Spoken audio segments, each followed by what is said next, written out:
आमे एजुकेटेड हेले कौन हम किंतु चाष विषय प्राय किछि भी जानिनु।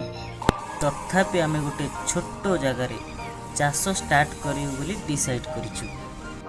यार कारण जानले आपण भी आश्चर्य हो जिवे।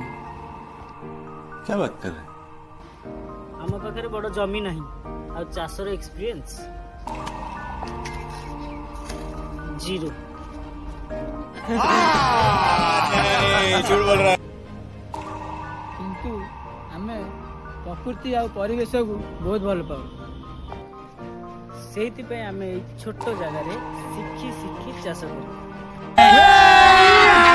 अभी मजा आएगा ना भिड़ो। आज हूँ आम प्रथम दिन आमर पूरा जर्नी को आपण शेयर करी देखिबा चाष विषय किछि न जानिथिबा दुई पार्टनर ए छोट जगार कौन सफलता हासिल करि पारु। एही जर्नी रे आम सह जोड़ी रहंतु।